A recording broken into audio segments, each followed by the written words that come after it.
Assalamualaikum warahmatullahi wabarakatuh. Alhamdulillah haqqa hamdih. Wassalatu wassalamu ala sayyidina Muhammadin abdihi wa rasulih wa ala alihi wa ashabihi amma ba'd. Ikhwani rahimakumullah. Pada kesempatan kali ini ingin saya sampaikan kelanjutan dari muqaddimah kitab In Wasaya Rasul sallallahu alaihi wasallam. Pada bab yang pertama disampaikan Bismillahirrahmanirrahim. Al-wasiyatul ula fadlu la ilaha illallah. Tentang wasiat yang pertama dari 55 wasiat yang ada dalam kitab In Wasaya Rasul adalah tentang keutamaan la ilaha illallah. Diriwayatkan dari Abu Hurairah radhiyallahu anhu, ia berkata, qultu, saya mengatakan, ya Rasulullah, man as'adun nasi bi syafa'atika yaumal qiyamah. Ya Rasulullah, siapakah orang yang paling berbahagia dengan mendapatkan syafaat engkau ya Rasulullah SAW pada hari kiamat? Qala Rasulullah SAW kemudian menjawabnya, laqad dhanantu ya Aba Hurairah alla yas'alani an hadzal hadisi ahadun awwala minka lima ra'aitu min hirsika 'ala al-hadis. Jadi sungguh aku telah menduga bahwa Abu Hurairah bahwasanya tidak ada seorang pun selain dirimu yang pertama kali yang akan menanyakan tentang hadis ini, yaitu hadis tentang siapakah orang yang paling bahagia yang akan mendapatkan syafaat engkau ya Rasulullah SAW pada hari kiamat. Jawab Rasulullah SAW adalah as'adun nasi bi syafa'ati yaumal qiyamati man qala la ilaha illallah khalisan min qalbihi aw nafsihi. Akhrajahu Bukhari. Bahwa orang yang paling bahagia yang akan mendapatkan syafaatmu besok pada hari kiamat adalah siapa yang berucap la ilaha illallah khalisan min qalbihi aw nafsi. Jadi mengucapkan la ilaha illallah dengan khalis, dengan murni, dengan ikhlas, tidak ada campur apapun, min qalbihi aw nafsi, dari hatinya atau dari dirinya. Hadis yang lain mengatakan wa an Ibadah bin Samit 'anil Nabi sallallahu alaihi wasallam qala man syahida alla ilaha illallah wahdahu la syarikalah wa anna Muhammadan abduhu wa rasuluh wa anna Isa abdullahi wa rasuluh wa kalimatuhu alqaha ila Maryama wa ruhum minhu wal jannata haqq wan nar haqq adkhalahu Allah li jannata ala ma kana alaihi min al amal. Akhrajahu Syaikhani wa Tirmidzi. Dalam hadis ini dikatakan barang siapa yang bersaksi sesungguhnya la ilaha illallah wahdahu la syarikalah, tidak ada Tuhan selain Allah Subhanahu wa taala, dirinya Maha Esa, tidak ada sekutu baginya, dan Nabi Muhammad sallallahu alaihi wasallam adalah abduhu wa rasuluh, hamba Allah sekaligus Rasulullah. Wa anna Isa abdullah, dan Isa adalah Abdullah, hamba Allah, wa rasuluhu, dan utusan Allah SWT, wa kalimatuhu alqaha ila Maryama, dan ini adalah kalimat Allah atau pemberitaan Allah, kalam Allah yang disampaikan kepada Maryam, wa ruhum minhu, dan Isa adalah termasuk ruh dari Allah Subhanahu wa taala. Ya. Wal jannata haq, surga adalah hak. Wan naru haq, neraka itu hak. Adkhalahullahu al-jannah, maka orang tersebut akan dimasukkan ke dalam surga ala ma kana alaihi minal amal, sesuai dengan amalnya. Bahkan ditambahkan ada dalam lafadznya Imam Muslim, min abwabil jannati samaniyah ayyuha sya'a. Min abwabil jannati as-samaniyah ayyuha sya'a. Dari terserah masuk surga dari 8 pintu itu mana yang dikehendaki. Bahkan ada hadis lain yang mengatakan dari Imam Muslim, man syahida alla ilaha illallah wa anna muhammadur rasulullah harramallahu alaihin nar. Barang siapa yang bersaksi bahwasanya tidak ada Tuhan selain Allah, Nabi Muhammad SAW dan Rasulullah, maka Allah akan mengharamkan baginya api neraka.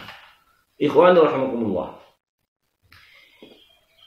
Dalam hadis yang pertama, bahwasanya orang yang akan paling bahagia besok di akhirat. Kenapa? Karena akan mendapatkan syafaat, pertolongan Rasulullah SAW, di mana besok tidak ada seorang pun yang akan mampu untuk memberikan pertolongan selain Rasulullah SAW yang akan memberikan syafaat uzma. Dan setiap orang itu butuh itu. Ya. Bahkan terkadang amal seorang pun tidak mampu untuk membantu dirinya. Saat itulah dikatakan di sini, man qala la ilaha illallah khalisan min qalbihi aw nafsihi. Ikhwani rahimakumullah. Mungkin banyak orang mengucapkan, karena itu sebagai salah satu syarat orang masuk Islam adalah syahadatain, mengucapkan syahadat tauhid dan syahadat Rasul. Ya. Namun terkadang makna dari la ilaha illallah Muhammadur Rasulullah SAW itu tidak mampu untuk diwujudkan dalam kehidupannya. Ya. Ingatlah bahwa ketika dikatakan la ilaha illallah, maka sudah pasti kita mestinya tidak bergantung pada siapapun. Tidak akan ada dalam diri kita rasa keraguan-keraguan selain Allah SWT. Tidak ada dalam diri kita untuk menyekutukan Allah SWT dalam kehidupan kita, apapun yang kita lakukan. Dari kalimat la ilaha illallah Muhammadur Rasulullah SAW, asas tauhid, ya, kalimat tauhid inilah muncul kalau memang kita akan mengatakan khalisan min qalbihi aw nafsihi. Dari sini muncul ada asma Allah, ada sifat-sifat Allah khususnya, sifat wajib bagi Allah, yang kemudian ada muhalnya.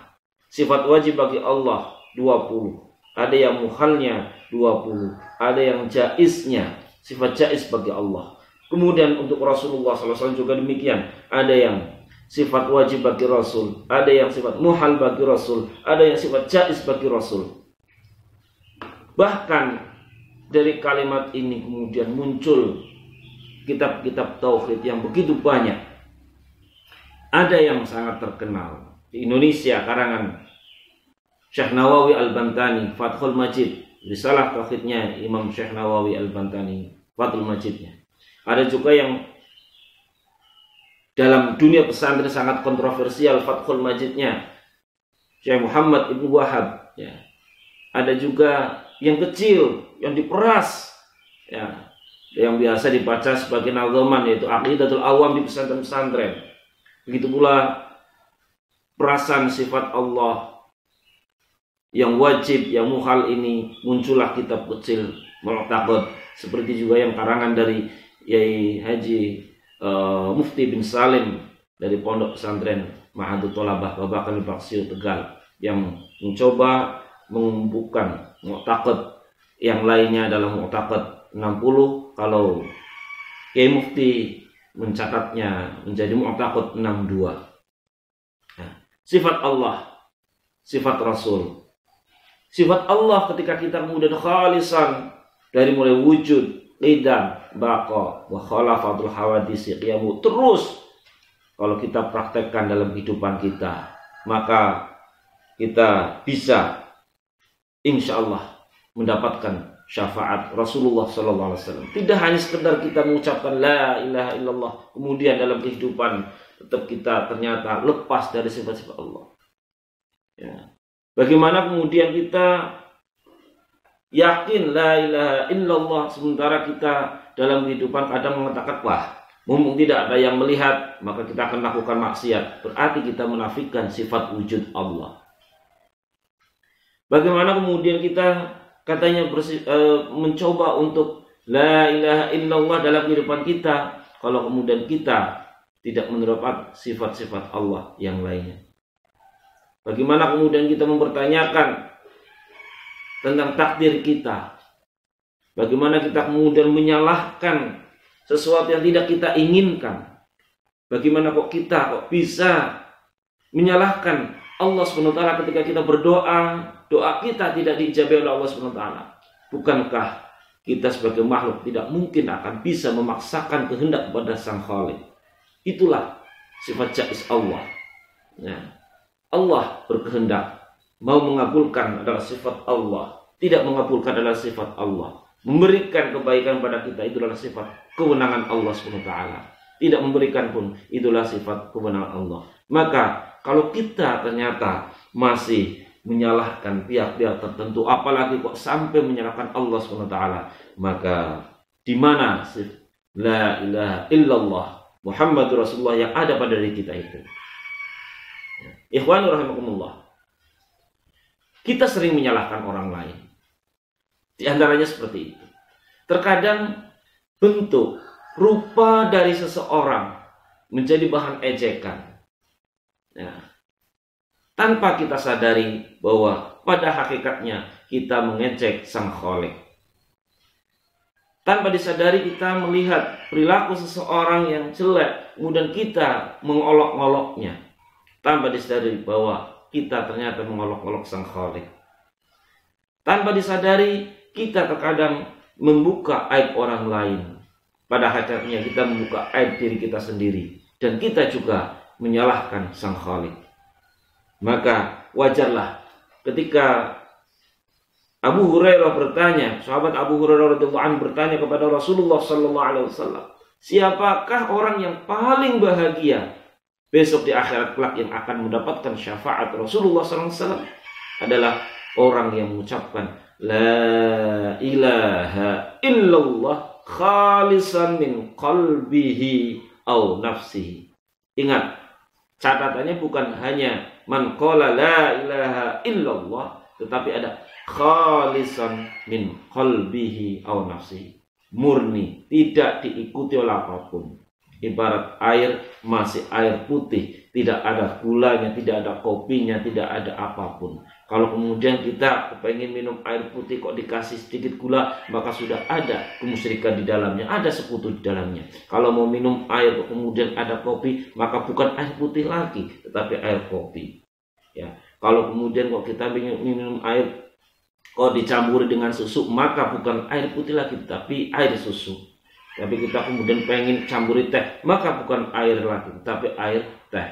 Itulah doa kita, keikhlasan kita. Kalau kita memang betul-betul sudah la ilaha illallah, maka tidak ada campur tangan yang lainnya. Karena apa? Kalau sudah ada keinginan, ada kepercayaan kepada selain Allah SWT, maka bukan lagi la ilaha illallah, tetapi itulah ada isyroknya, ada musyriknya, ada sekutunya.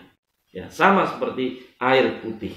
Ya, ketika air putih kemudian dicampuri dengan yang lain, maka bukan lagi menjadi air putih lagi, menjadi isroknya itu, sekutu dari air itu. Kalau kopi berarti kopi, kalau teh kok teh, kalau kemudian susu berarti susu, dan lain sebagainya. Begitu pula bertauhid kepada Allah SWT agar kita termasuk orang yang mendapatkan syafaat Rasulullah SAW, termasuk orang yang paling bahagia besok di akhirat kelak adalah ketika kita mengucapkan la ilaha illallah Muhammadur Rasulullah SAW, kemudian kita praktekkan dalam kehidupan kita tanpa ada isyrak, betul-betul khalisan min qalbihi au nafsihi. Insyaallah jamaah rahimakumullah, kita akan mendapatkan syafaat Rasulullah SAW. Dan yang berikutnya, pada hadis yang kedua juga dikatakan bahwa selain bersaksi kepada Allah SWT tanpa musyrik kepada Allah SWT, yakin bahwa Nabi Muhammad SAW abduhu wa rasuluh, hamba Allah dan Rasulullah. Kita juga yakin bahwasanya sesuai dengan keyakinan agama kita bahwa Nabi Isa alaihissalam adalah Abdullah wa Rasuluh, adalah hamba Allah dan Rasulullah sallallahu alaihi wasallam. Bahwa di sini dikatakan kalimatu Allah ila Maryam. Ya, ada kalim bahwa itu adalah kalam Allah yang disampaikan kepada Maryam. Ya, bahwa kalimat Allah yang disampaikan, yang diberitahukan kepada Maryam. Wa ruhum minhu. Dari sinilah kemudian Profesor Azumadi Azra, Nazaruddin Umar, Profesor Nazaruddin Umar menyetir pendapatnya Ibnu Hazm bahwa ternyata Nabi itu tidak hanya kaum laki-laki, tetapi ada dari sisi nabiyah. Ya, di antaranya adalah kalau memang kita terminologinya adalah orang yang mendapatkan wahyu dari Allah Subhanahu wa taala, kemudian melalui malaikat Jibril, itulah Nabi. Ya, kalau Rasul kemudian ada syariat untuk disampaikan kepada umatnya, maka Maryam termasuk adalah nabiyah menurut Ibnu Hazm, seperti yang disampaikan oleh Profesor Nazaruddin Umar. Ya, ini bisa dibuktikan pada surah Maryam, ya, di antaranya ayat 17 sampai 19 itu sebagai bukti bahwa Maryam itu termasuk nabiyah. Selain Maryam juga ada Dewi Asia, di mana ia adalah putri Muzahim. Ya, itu kebetulan juga istrinya Fir'aun. Itu juga. Jadi termasuk juga Dewi Asia yang kebetulan istrinya Fir'aun.